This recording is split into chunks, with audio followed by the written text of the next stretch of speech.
नमस्कार बच्चों, आज हम जिस टॉपिक पे बात करेंगे वो है GIS।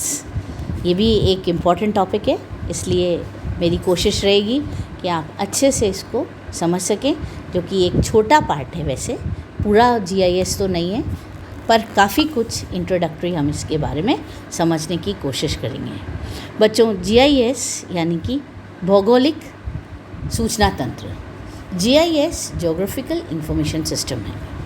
ये एक ऐसी आंकड़ा विश्लेषण प्रणाली है जिसके अंतर्गत सुदूर संवेदन तकनीक से प्राप्त उपग्रह आंकड़ों को संश्लेषित विश्लेषित करके परिणाम तक पहुंचाया जाता है। दूसरे शब्दों में हम कह सकते हैं कि GIS एक ऐसा तंत्र है जो कि विभिन्न उपकरणों के द्वारा यानी कि सॉफ्टवेयर्स की सहायता से आंकड़ों का विश्लेषण करता है। इस प्रणाली में भौगोलिक या धरातलीय आंकड़ों की प्रविष्टि, एंटरिंग, संग्रह, स्टोर किया जाता है, परिचालन मैनिपुलेशन किया जाता है, विश्लेषण यानी कि एनालिसिस किया जाता है तथा फिर उसके बाद में उनको डिस्प्लेइंग यानी कि प्रदर्शित किया जाता है। इस तरह भौगोलिक सूचना तंत्र सतही आंकड़ों को संचालित करने की एक प्रणाली या व्यवस्था है। भौगोलिक सूचना तंत्र को विभिन्न विद्वानों ने, बहुत सारे लोगों ने अपने अपने तरीके से समझाया है। आपकी जैसे ये स्लाइड बता रही है कि GIS is a particular form of information. GIS is a particular form of information system applied to geographical data. जो मैंने अभी आपको बोला वही चीज़ है। It is an information system in which a set of processes executed on raw data, whether it is longitudinal, latitudinal, to produce information which will be useful when making decisions. It is a system with group of connected entities and activities which interact for the common purpose. GIS basically है क्या?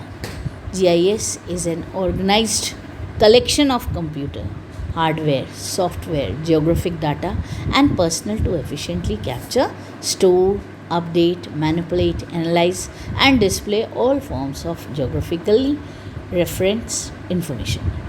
It integrates spatial and other kinds of information within a single system to provide a consistent framework for analyzing geographic proximity.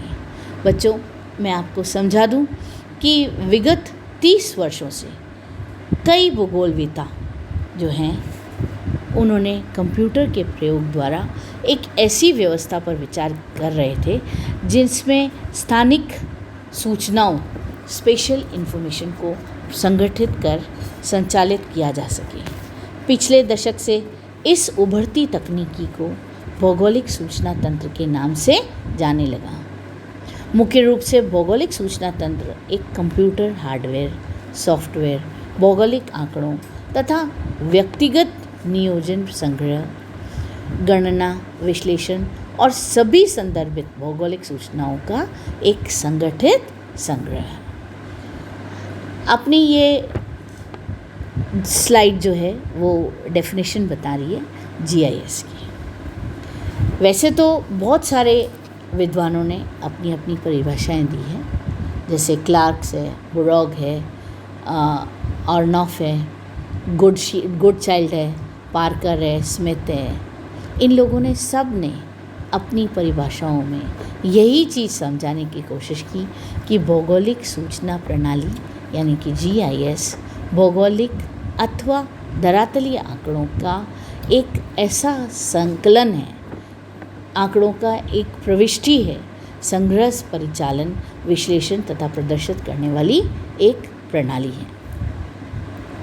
ज़्यादातर इसमें भू आधारित सुदूर संवेदन व्यवस्था भूमि संसाधनों के अध्ययन के लिए उपयोग में ली जाती है। ये प्राय अंतरिक्ष तकनीकी एवं उपग्रहों की सहायता से विस्तृत सूचनाएं प्रदान करते हैं। वायु उत्पन्न तकनीकों को सामान्यतः फोटो व्याख्याओं के लिए वायु फोटो चित्र प्राप्त करने में उपयोग में लाई जाती है।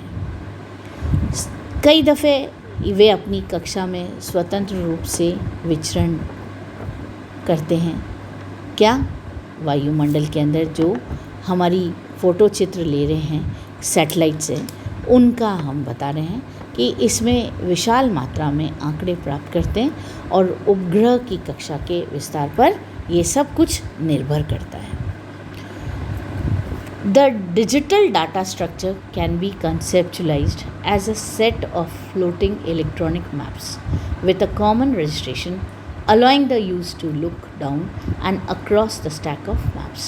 आपकी ये परिभाषा कह रही है कि हम जो कुछ भी डिजिटल डाटा इकट्ठा करते हैं, जो भी उपग्रहों की से सहायता से हम आंकड़े प्राप्त करते हैं, उनको हम किस तरह से अपने मैप्स में उनका प्रयोग करते हैं। तो ये अन्य शब्दों में हम इसको ये समझ सकते हैं कि यह जो सूचना तकनीकी है जो स्थानिक एवं गैर स्थानिक आंकड़ों यानी कि special and non special data को संग्रहित कर उनका विश्लेषण करता है और इस सूचना का प्रबंधन तकनीकी में कई क्षेत्रों में सम्मिलित किया जाता है, जिनमें कंप्यूटर विज्ञान, मानचित्र कला, सूचना प्रबंधन, दूरसंचार, भूविज्ञान, फोटोग्रामेट्री एवं रिमोट सेंसिंग आदि प्रमुख हैं। भौगोलिक सूचना तंत्र का विकास भी कई रूपों में हुआ है। इसका जो असली पहली बार शब्द का प्रकाशन हुआ था वो हुआ था 1965 में। ठीक है, अब चलते हैं अपन अपनी अगली स्लाइड पे। अगली स्लाइड हमारी ये बता रही है कि भौगोलिक सूचना तंत्र के अवयव कौन से हैं। अवयव यानी कि एसेंशियल एलिमेंट्स। भौगोलिक सूचना तंत्र के जो बेसिक एलिमेंट्स हैं या अवयव हैं वो मुख्य रूप से 4 में विभाजित किए गए। जो हार्डवेयर यानी कि कठोर सामग्री आप जानते ही होंगे, सॉफ्टवेयर कोमल सामग्री, आंकड़े लाइववेयर जीवित सामग्री आदि। हार्डवेयर और में computer platform, scanners, digitizers, CD keyboard, graphics, monitor, plotter एवं प्रिंटर सम्मिलित किए जाते हैं। यह हमारी जो टेबल है ये आपको बता रही है कि किस तरह से हार्डवेयर के द्वारा हम इनका उपयोग करते हैं। अगली स्लाइड भी हमारी essential software elements of GIS, जिसमें हम एसेंशियल एलिमेंट्स जो जीआईएस के सॉफ्टवेयर्स हैं उनका हम किस तरह से उपयोग में ले रहे हैं, उसको यूज़ कर रहे हैं। अब आते हैं हम एक अगली स्लाइड पे जो कि है प्रॉब्लम डेफिनेशन।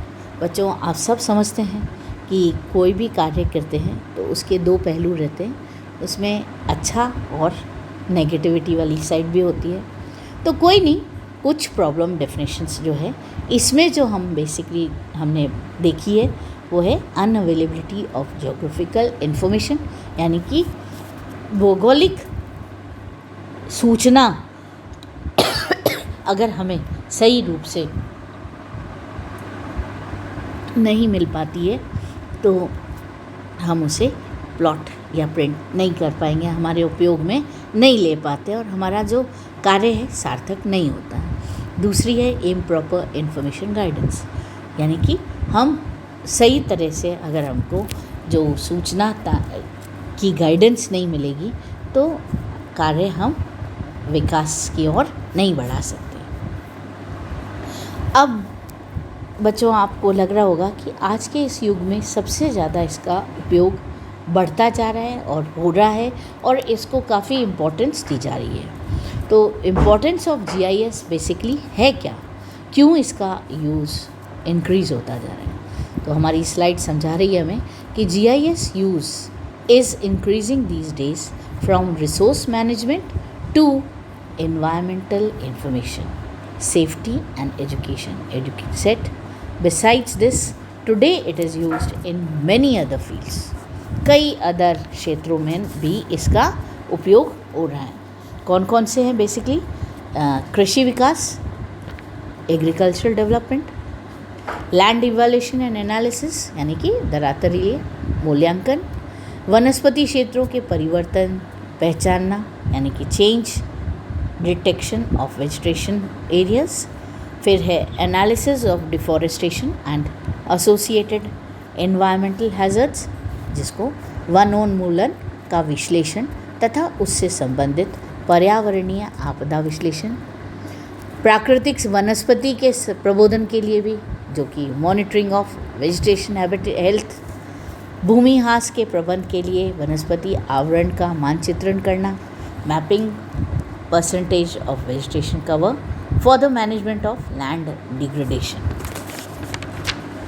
वेस्टलैंड मैपिंग, बंजर भूमि का मानचित्रण, मृदा संसाधन का मानचित्रण, सॉइल रिसोर्सेज मैपिंग, भूमिगत जल का संभावित मानचित्रण, जो कि ग्राउंड वाटर पोटेंशियल मैपिंग, भूगर्भिक एवं खनिज विदोहन, जियोलॉजिकल मिनरल एक्सप्लोरेशन, पिघलते बर्फ के निस्तारण एवं की भविष्यवाणी, snow melt run of forecast, वनों की आग का प्रबोधन, वनों में जो आग लग जाती है उसके लिए भी फॉरेस्ट फायर मॉनिटरिंग, समुद्रीय उत्पादकता का प्रबोधन यानी कि मॉनिटरिंग ऑफ ओशन प्रोडक्टिविटी, रक्षा के क्षेत्र में डिफेंस, फील्ड ऑफ डिफेंस, और लास्ट में एजुकेशन के फील्ड में भी इसका सबसे ज़्यादा प्रयोग दिन प्रतिदिन बढ़ता जा रहा है। इसकी इम्पोर्टेंस क्यों बढ़ती जा रही है, कुछ एग्जाम्पल मैं आपको समझा देती हूँ, कुछ बेसिक।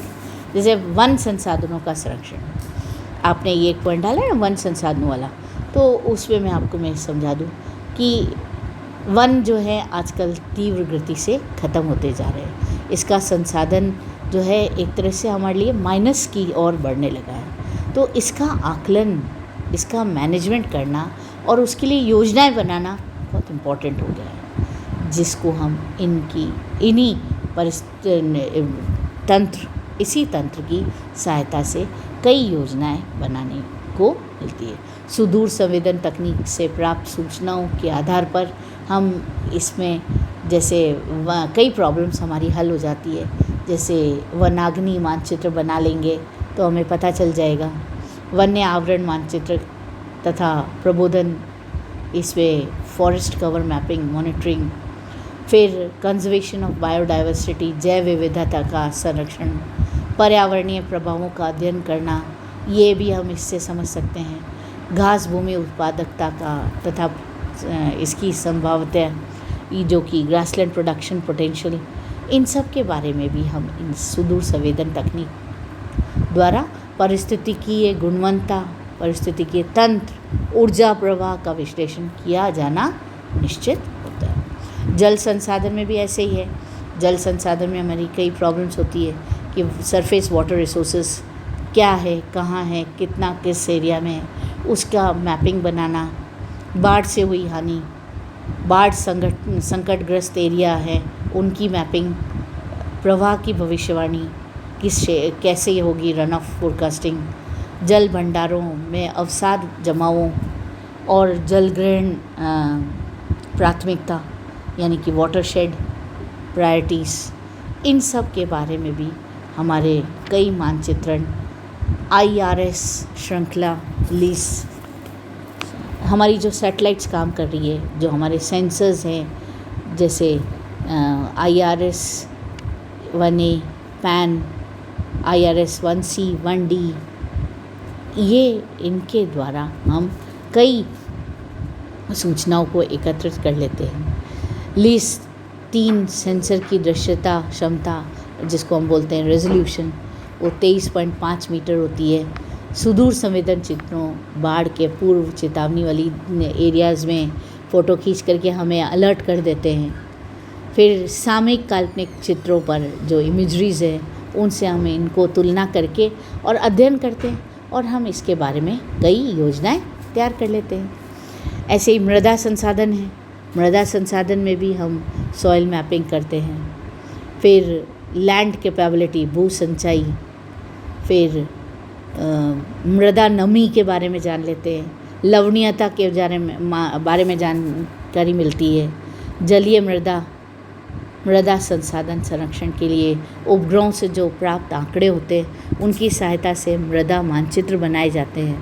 मृदा मानचित्र के लिए सर्वप्रथम हम स्थलाकृतिक मानचित्र बनाते हैं। इनके अंदर जो समूचे रेखाओं को डिजिटलाइज करके शेपक के रूप में अंत्यवेशन कार्य इंटरपोलेशन करके और आंकिक उच्चता के रूप में यानी कि डिजिटल इवैल्यूएशन मॉडल DEM ये तैयार करते हैं और इसके आधार पर हम कई मानचित्र बनाते हैं जिनको हम दूसरी प्रविधि में उपग्रह से प्राप्त आंकड़े लेकर भूमि उपयोग व भूमि आवरण मानचित्रण में भी वर्गीकृत किया जाता है।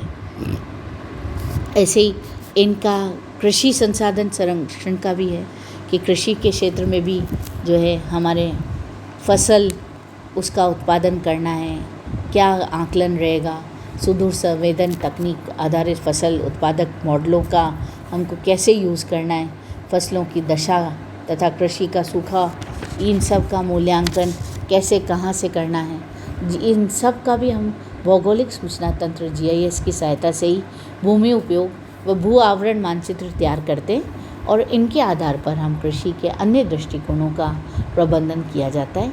जल ग्रहण प्राथमिकता प्रायोरिटाइजेशन होती है, सिंचाई प्रबंधन इसमें इम्पॉर्टेंट होता है, जलीय मृदा वर्गों के अनुसार संरक्षण की योजना को क्रियान्वित किया जाता है।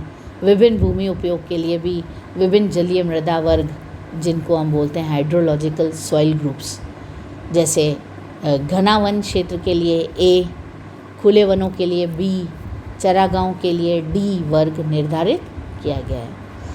इसके अलावा वन्य जीव संरक्षण के लिए भी हम किस तरह से GIS का उपयोग करते हैं कि 1981 में अंतर्राष्ट्रीय भूमंडल जैव मंडल कार्यक्रम इंटरनेशनल ज्योग्राफिकल बायोस्फीयर प्रोग्राम आरंभ किया गया, जिसके अंतर्गत वन्य जीवों के संरक्षण को प्रमुखता दी गई। आप आज भी कई दफ़े न्यूज़पेपर वगैरह में पढ़ते होंगे कि किधर शेरों की मात्रा, चीतों की मात्रा, इन सब की मात्राएं कम होती जा रही है, वन्य जीव कम होते जा रहे हैं, चीतल कम हो रहे हैं, हिरण कम हो रहे हैं। तो इन सब के बारे में जानकारी लेने के लिए भी हमको GIS की सहायता लेनी पड़ती है। इसके अलावा समुद्री संसाधनों का संरक्षण भी होता है, जो कि OceanSat P4 जो हमारा वो संरक्षण करने हेतु बनाया गया है, प्रक्षेपित किया गया। और इसके अलावा और दूसरा सेंसर ओशन कलर मॉनिटर, इसके द्वारा भी स्पेशल रेजोल्यूशन जिसकी क्षमता 360 मीटर है। इसके अलावा इसका आवरण कवरेज एरिया जो है वो 1420 किलोमीटर है। ये सब के द्वारा हम पादप पल्लवों यानी कि फाइटोप्लैंक्टन्स, इनकी स्थिति, शैवालों के वातायन गतिशीलता का पता लगाते हैं। संभावित मत्स्य कटिबंधों कौन कौन से हमारे फिशिंग जोन्स हैं उनको चिन्हित करते हैं। समुद्री धाराओं के बारे में भी हम सीमांकन करते हैं। तो ये सब जानकारी हमें जो मिलती है। अब आप देखो ये मैप है जो एग्ज़ाम्पल के तौर पे रखा गया है। इस मैप में भी आप देख सकते हैं कि किस तरह से कलर के द्वारा हमने इसमें बताया है कि wastelands in India from space area wise कैसे कम जो लाल वाला क्षेत्र है, किस कलर से कौन से कलर तक इसकी जो एरिया वाइज डिमार्केशंस हैं किस तरह से बढ़ कम रही है इस लैंड से, इसमें मैप में हम आसानी से देख करके समझ सकते हैं। अब हम चलते हैं अपनी अगली स्लाइड पे, जिसमें various softwares and propose system, कौन कौन से सॉफ्टवेयर्स का उपयोग करना है और कौन कौन से हमारे प्रपोज्ड सिस्टम्स हैं। सॉफ्टवेयर्स का अगर हम देखें तो इसमें हमने बेसिक सॉफ्टवेयर्स जो बताए गए हैं एग्जिस्टिंग सिस्टम में गूगल मैप्स है, मैपक्वेस्ट एक्सेट्रा है। However, these systems provides inadequate information about the user needs। हालांकि हम इतना एक्सपर्टाइज्ड काम नहीं कर पाएंगे, लेकिन फिर भी हाँ ठीक है।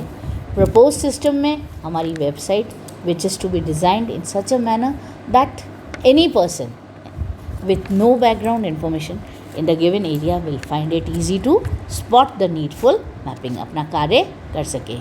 अब सॉफ्टवेयर रिक्वायरमेंट्स में हमारे ऑपरेटिंग सिस्टम है जिसमें विंडोज़ XP और हायर है, और वेब ब्राउज़र जिसमें इंटरनेट एक्सप्लोरर है, और हार्डवेयर रिक्वायरमेंट्स में प्रोसेसर पेंटियम 4, स्टोरेज रैम कम से कम 512 MB होनी ज़रूरी है।